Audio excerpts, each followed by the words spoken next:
Mr. Speaker, I don't wish to belabor the point. I just want to support the point of privilege that was just made by the Honourable House Leader for the official opposition.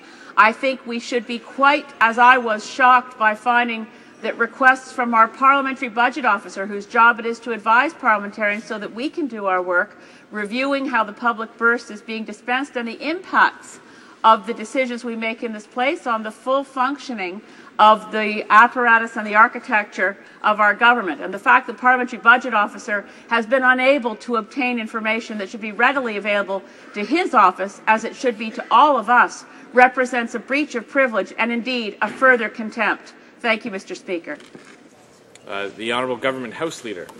Mr. Speaker, just very briefly in further response to this point of order, which, as I said, seems a little out of place, the reason I challenged the NDP House Leader to cite which provisions of the bill or which sections were impugned by the lack of information he was looking for, which normally comes through appropriations, is because he's saying we can't go forward with the bill because it doesn't have the information related to it. Well, I don't see any of the information he's seeking being related specifically to any provision of the bill.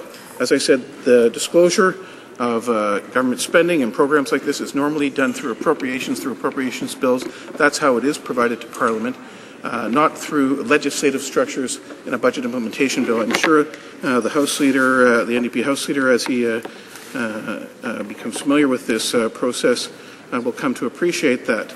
The other element that I did want to address very briefly is the notion of the contrast with the other situations he raises. He raises situations where there had been a resolution of a parliamentary committee or of Parliament sending for papers. This budget bill went to the committee. The committee did its evaluation. The committee did not send a request to the government for papers, for information, for any of the things that he here is today seeking. So I don't see that those situations are at all analogous. But the core issue is that what he's talking about is not part of a budget bill. The core issue is that what he's talking about is part of an appropriations bill.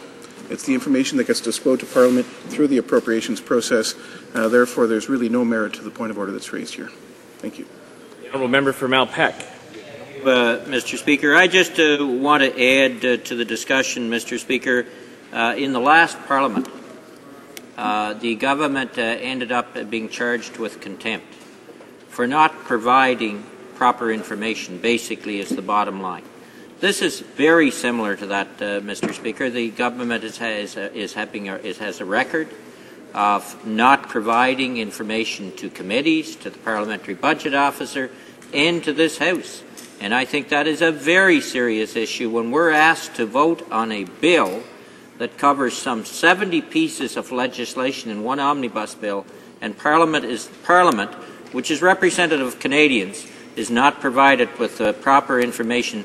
That is indeed a very serious issue.